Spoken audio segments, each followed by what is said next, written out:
Merci de nous préférer sur Bénin Business 24. Bonjour et bienvenue à ce 12h45.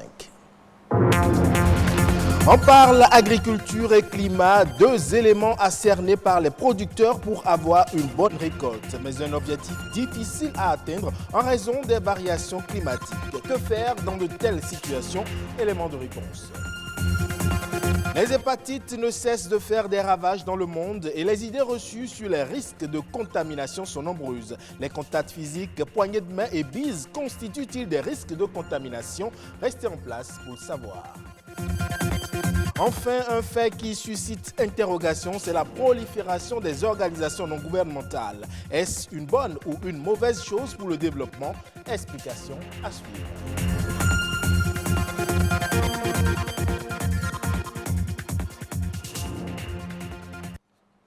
Depuis quelques années maintenant, le secteur agricole est très vulnérable aux variations climatiques. Les producteurs se retrouvent de fait exposés aux aléas climatiques au point où les risques d'une insécurité alimentaire sont à craindre. Et pourtant, le climat est l'un des facteurs déterminants d'une production agricole prospère. Comment se manifestent donc les dérèglements climatiques et quels en sont les impacts sur l'agriculture? Réponse dans ce reportage signé Louis Koudogbo et Joseph Bonquet d'Otou. L'agriculture et le climat sont deux concepts indissociables. Alors que l'un dépend inévitablement de l'autre, il est à remarquer que ces dernières années, le climat a subi de profonds dérèglements. Un phénomène qui a sans aucun doute des répercussions sur l'agriculture.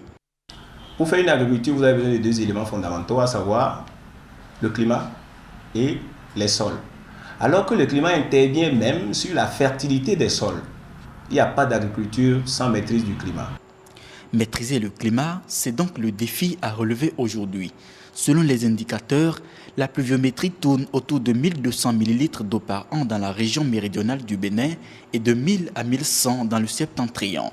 L'allongement des séquences sèches au cœur des saisons pluvieuses, c'est-à-dire que la pluie commence, à des moments donnés, on estime, en tout cas, on s'attend à ce qu'il pleuve un peu et on n'a pas de la pluie pendant une longue période. On a le raccourcissement des saisons pluvieuses. À des moments donnés, on s'attend peut-être à 60 jours de pluie, mais vous arrivez à enregistrer peut-être 20 jours ou même 15 jours. On assiste aujourd'hui aussi à la concentration des hauteurs pluviométriques sur une courte durée, ce qui crée généralement les inondations. Vous allez voir des changements au niveau de la température. Il y aura l'émergence des espèces de bioagresseurs envahissants et cela va négativement impacter la productivité agricole. Des dégâts qui deviennent de plus en plus énormes, notamment la baisse des rendements. Les agriculteurs souffrent le martyre. Les agriculteurs qui attendaient les premières pluies pour mi-mars, qui ont déjà fait le labour, ont semé et attendent que les premières pluies tombent pour que la germination commence, pour que la plante puisse commencer par se développer, n'ont pas ces pluies-là. Ces graines-là pourrissent et le rendement escompté n'est pas au niveau. Vous perdez votre production au finish. Des fois, il n'y a pas de rendement, il n'y a pas de revenus, c'est la famine et les gens y quittent. Face à l'urgence, il est important, voire indispensable, de trouver des mesures palliatives. Nous avons par exemple les semences. Il faut acheter des semences ou bien mettre des semences assez courtes. Vous voyez, il faut mettre des haies pour ceinturer nos exploitations. Il faut faire des sillons en parallèle par rapport aux champs. Des mesures d'atténuation et des stratégies susceptibles de réduire de façon significative les affres des dérèglements climatiques sur la production agricole. Et je le disais dans le titre, les hépatites sont des pathologies à virus qui font beaucoup de ravages. Selon l'opinion publique, les élans et comportements amoureux entre les partenaires constitueraient des portes ouvertes aux hépatites. Est-ce vrai? Qu'en est-il réellement? Explication avec Martin Soukmon, hépato-gastro-entérologue. Il est ici au micro de Marianne Bossemende. Il faut dire que le virus de l'hépatite B se retrouve dans la plupart des liquides biologiques, notamment le sang, la sueur, la salive, les urines et tout. Mais la transmission, la contamination par ce virus, par les voies, la salive, le fait d'échanger, de s'amouracher, ça ne donne pas le virus. On n'est pas contaminé par ces voies. Et c'est rare, c'est exceptionnel que ça se passe de cette manière. Pour que ça se réalise, il faudrait que le sujet contact ait des lésions muqueuses, donc des plaies buccales et tout, et que la salive du sujet infecté se projette dans la plaie de l'autre pour que la contamination se réalise. Mais je tiens à préciser que si ça se réalise par cette voie, c'est déjà des sujets adultes. Parce qu'il faut savoir que l'évolution de l'infection dépend du moment de la contamination. Pour s'embrasser, s'amouracher ou aller à l'acte sexuel, il faut être adulte. Donc, pour être contaminé à ce niveau, il n'y a pas de problème. Vous allez faire une infection aiguë qui va se guérir spontanément.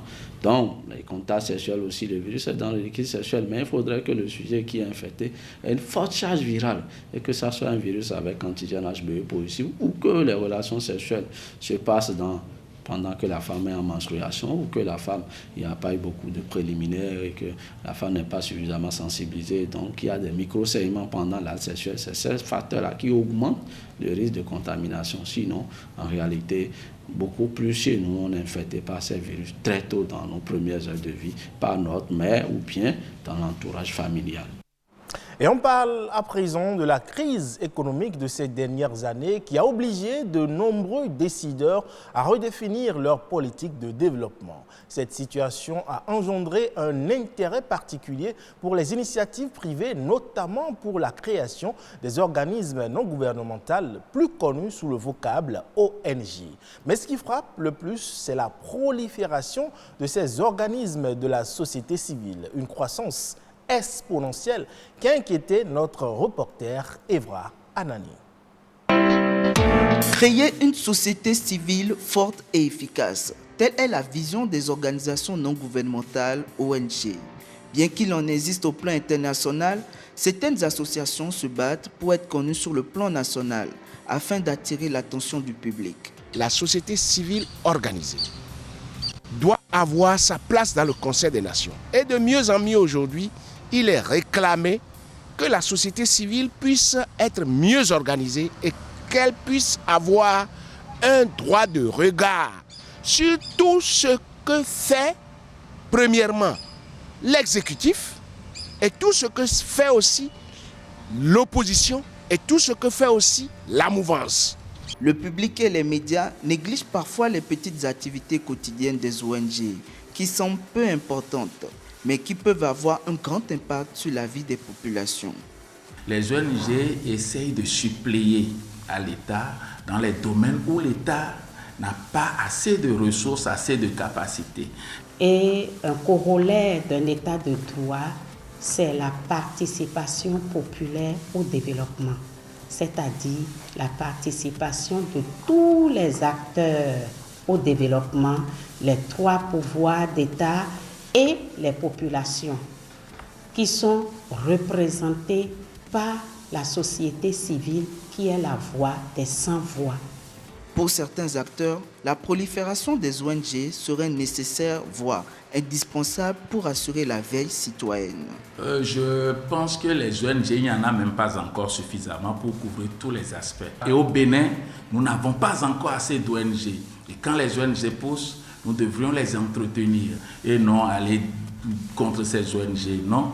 Chaque acteur a son rôle et sa partition à jouer. Donc, nous n'allons pas parler de prolifération outre mesure. Maintenant, dans toute équipe, il y a des brebis galeuses. Oh, donc, des ONG qui n'existent que de nom, je crois que ça n'engage qu'elles. Si l'utilité et l'importance des ONG n'est plus à démontrer, susciter l'envie chez les plus jeunes de mettre leurs compétences au service des ONG est encore souhaité. Et si vous voulez être impressionné par des paysages à couper le souffle, direction le Sénégal dans le delta du Saloum. Des îlots et des îles d'une beauté exceptionnelle qui vous offrent une nuance d'eau et de terre incomparable.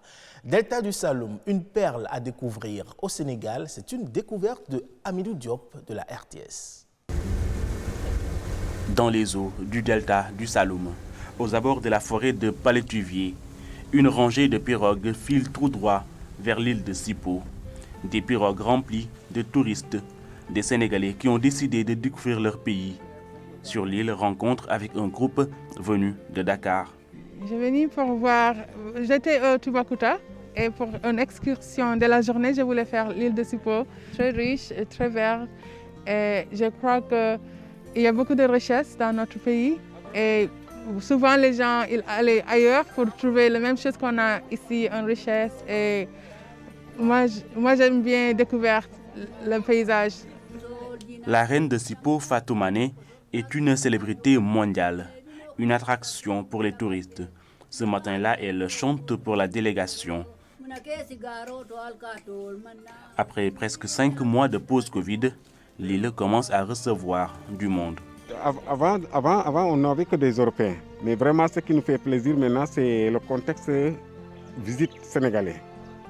Donc, c'est les gens du terroir même qui viennent nous rendre visite. Et c'est ça qui fait plaisir. Voilà, donc, ils apprennent de nouvelles choses. Et ça donne de belles visions aussi à notre terroir. Par exemple, non seulement les touristes, ceux qui viennent faire le tourisme, mais il y a aussi le tournage des films. Ici, dans l'île de Sipo et dans toute la zone du delta du Sine Saloum, il faut le dire, le coronavirus avait impacté le secteur touristique. Mais aujourd'hui, le constat est que les touristes locaux, surtout les touristes sénégalais, commencent à revenir et ça redonne de l'espoir aux guides touristiques et aux populations qui vivent dans cette partie du pays.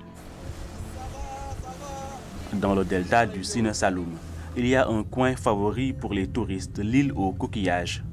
L'endroit appelé aussi Djourombomak fait partie des trésors culturels de la région. Sur cette île serpente un chantier au bout duquel se trouve un baobab ouvert que les touristes découvrent ébahis. Bon, ils sont tous émerveillés, hein? Ils se demandent comment se fait-il qu'on a eu tous ces sites et que personne n'était au courant. Bon, c'est des sites qui ont toujours existé, mais bon, peut-être qu'on avait peut-être tendance à aller beaucoup plus à l'étranger. Et là maintenant, bon, avec la pandémie, on se retrouve à avoir cette initiative de vouloir découvrir le Sénégal. Dans cette nature luxuriante, l'envie de rester se reposer loin du bruit est permanente. Avec la chaleur, les Sénégalais profitent de la saison, du dépaysement et du coucher de soleil dans cette baie, considérée comme l'une des plus belles au monde. Et c'est sur cette découverte touristique que prend fin ce 12h45 que vous pouvez suivre en replay sur le site de l'ORTB, www.ortb.bj.